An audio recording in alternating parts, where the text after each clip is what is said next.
आणि भाऊंच्या वाढदिवसाच्या निमित्ताने आम्ही एकत्र आल्यानंतर पहिलाच वाढदिवस आहे हा, आणि या वाढदिवसाच्या निमित्ताने भाऊंना मी मनापासून दीर्घ आयुष्य देव आणि वाढदिवसाच्या शुभेच्छा ही मी भारतीय जनता पार्टीच्या वतीने भाऊंना शुभेच्छा देते। पाचोरा वडगाव मतदारसंघातील माता भगिनी आणि बांधवांना माझा सस्नेह नमस्कार।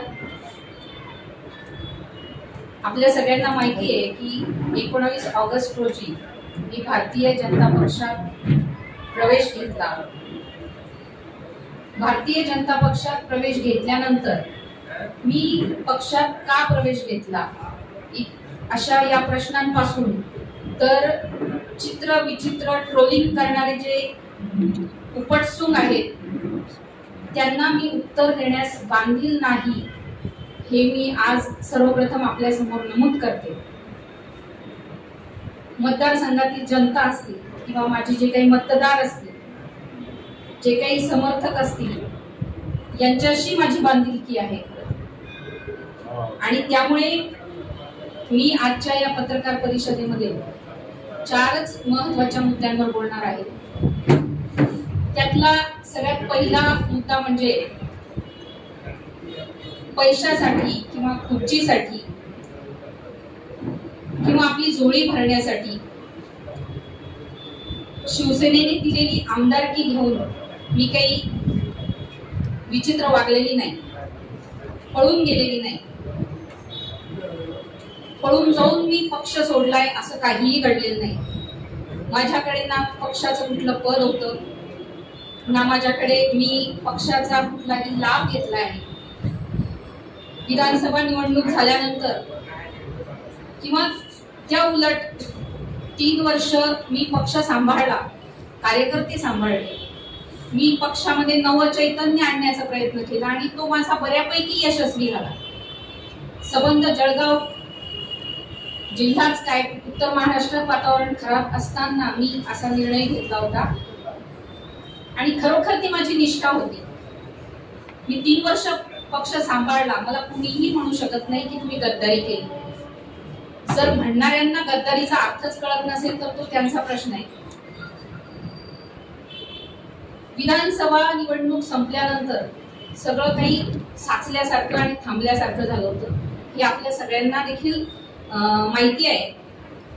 ही बाब जी आहे की सगळं शांत झालं आहे, हे सगळं मी ज्यांना आन्सरेबल आहे ते म्हणजे शिवसेनेचे पक्षप्रमुख आदरणीय उद्धव साहेब ठाकरे यांना मी आन्सरेबल आहे। मी ट्रोलिंग करणाऱ्यांना आन्सरेबल नाही, म्हणून मी आदरणीय उद्धव साहेबांच्याकडे मातोश्रीवर गेली, त्यांच्याकडे मी सगळी बाब सविस्तर मांडली, 2 तास चर्चा केली आणि ही चर्चा मी एकटीने केलेली नाही तर आमचे लोकसभेचे संपर्क प्रमुख संजय जी सावंत साहेब यांना समोर बसवून चर्चा केली, जेणेकरून असं व्हायला नको की ताईने काहीतरी चुकीचं खोटं उद्धव साहेबांजवळ सांगितलं आणि तसं व्हायला नको म्हणून मी त्यांना सुद्धा समोर बसवलं आणि माझ्या ज्या काही वेदना होत्या, माझ्या जे काही अडचणी होत्या, अडचणी म्हणण्यापेक्षा पक्षातल्या अडचणी, दुसऱ्या कुठल्याही अडचणी नाही, ते मी सगळे प्रॉब्लेम उद्धव साहेबांच्या समोर मांडले। कुठलीही लपवाछपवी मी केलेली नाही आणि हे सगळं खरं बोलण्याचं आणि स्पष्ट बोलण्याचे जे काही संस्कार आहेत, जी काही शिकवण आहे ही मला तात्यासाहेबांकडून मिळाली। मला नाही वाटत की महाराष्ट्रात कुणीही पक्षप्रमुख असतील किंवा आपल्या नेत्याकडे सगळं खरं खरं मांडून येण्याची हिंमत कुणी केली असेल असं मला वाटत नाही, पण मी त्यांच्याकडे जे काही आहे ते सगळं सांगितलं आणि तरच मला पण शांत झोप लागू शकते। जर मी त्यांच्यापासून लपवलं असतं तर मलाही शांत झोप लागली नसती आणि मी पण निर्णय घेण्याची क्षमता माझ्यामध्ये निर्माण झाली नसती। त्यामुळे सगळ्यात महत्त्वाचा भाग आहे की मी गद्दारी केलेली नाही। माझी निष्ठा खुर्चीशी नाहीये, माझी निष्ठा जनतेशी, हे आपण सगळ्यांनी लक्षात घेतलं पाहिजे।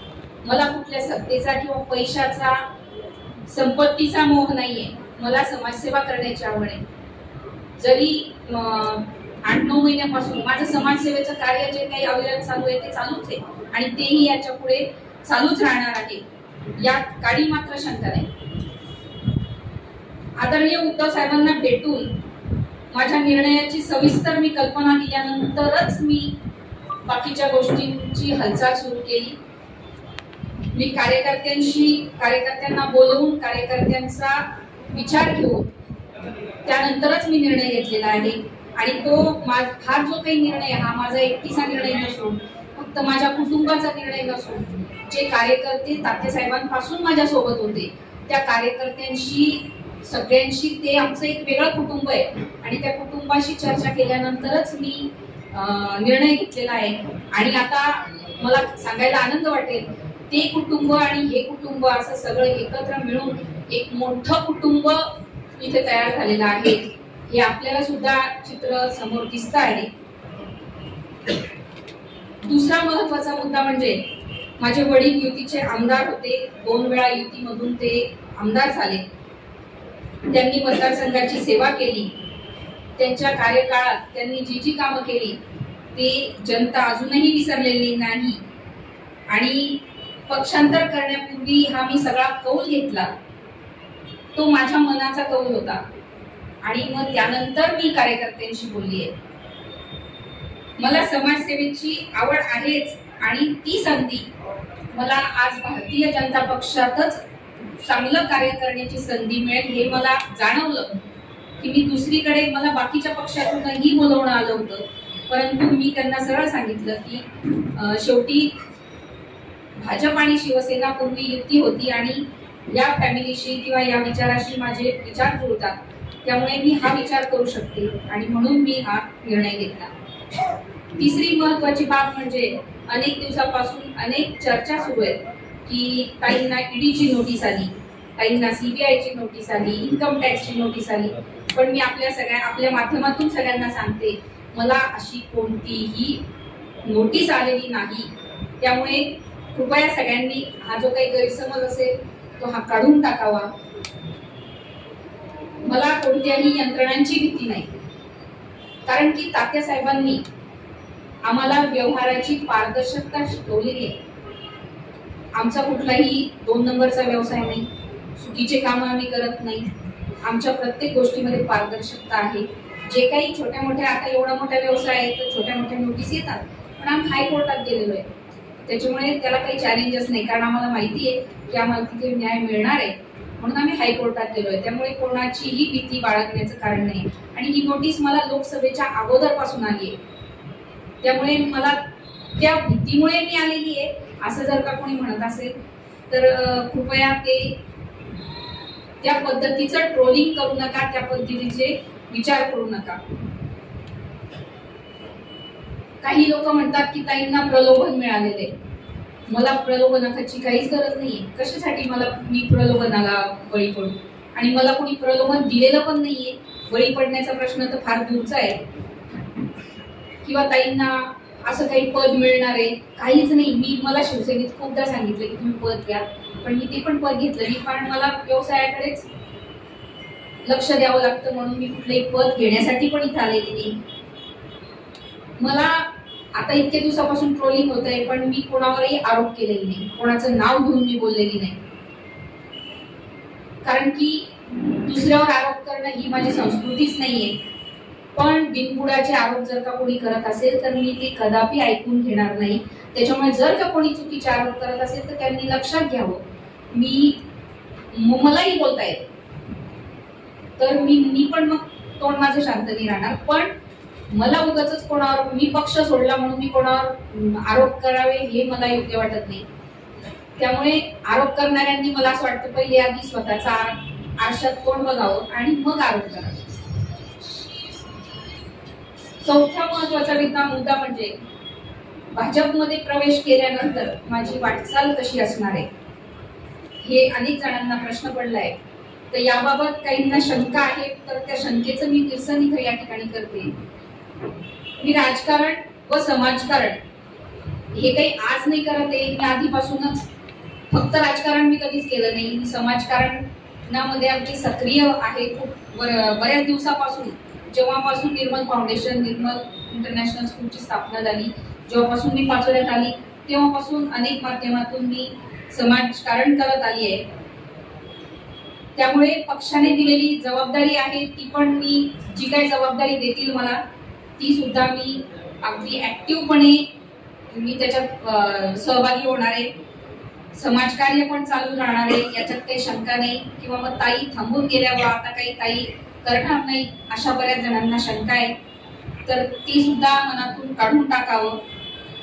या माझ्या निर्णयामध्ये किंवा या पक्षांतर करण्यामध्ये राज्याचे जलसंपदा मंत्री गिरीश भाऊ महाजन आणि मंगेशदादा चव्हाण यांनी मला अत्यंत मोलाचं सहकार्य केलं. ते नेहमी माझ्याशी बोलून आम्ही चर्चा करून निर्णय घेतला. त्यांनी मला खूप चांगलं मार्गदर्शन केलं.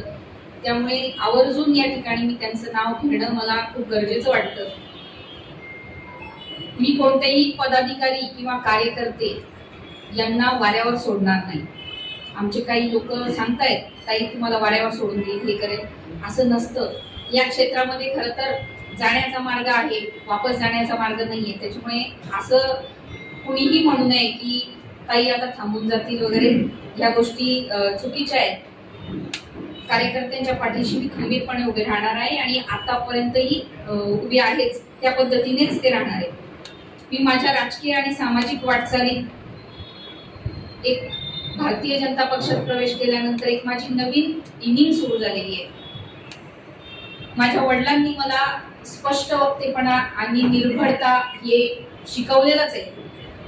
त्याचं पालन मी या नवीन मार्गावर करणारच आहे आणि आधीही करतच होती. मी मैदान सोडलेलं नाही हे मी परत आपल्या माध्यमातून सगळ्यांना सांगते. आणि इथेच राहून मी संघर्ष करणारे आणि माझ्या वडिलांना अभिमान वाटेल असं कार्य मी करणार आहे. त्यामुळे कुणी काय म्हणतं आता मग तात्यांचा फोटो लावाल का आणि मग मी काही पळून गेली का, पक्षाला फसवून पळून गेली का नको लावू मी फोटो. 100% त्यांना अभिमान वाटेल असंच काम मी करणार आहे. त्यामुळे त्यांचा फोटोही लावेल, सगळंच करेल. त्यामुळे कुणीही मला त्या पद्धतीचा सल्ला किंवा त्या पद्धतीचे ट्रोलिंग करू नये. आज पोळा असल्यामुळे आणि आपल्या सगळ्यांना खूप वाट बघावी लागली त्याबद्दल मी दिलगिरी व्यक्त करते. आणि पोळा असल्यामुळे आज सण आहे तरी सुद्धा आपण एवढे सगळेजण आलात त्याबद्दल खरोखर मी आपली आभारी आहे. पोळ्याच्या आपल्याला व संबंध शेतकरी बांधवांना मी मनापासून शुभेच्छा देते. आणि आज माझ्या या नवीन वाटचालीत आपण पत्रकार बांधव ज्या पद्धतीने सहकार्य करत आहात त्याच पद्धतीने किंबहुना त्याच्यापेक्षा जास्त पद्धतीने आपण सहकार्य करावं माझ्या भारतीय जनता पक्षाला. हे एवढं बोलून मी आपल्या सगळ्यांची रजा घेते. धन्यवाद. जय हिंद, जय महाराष्ट्र.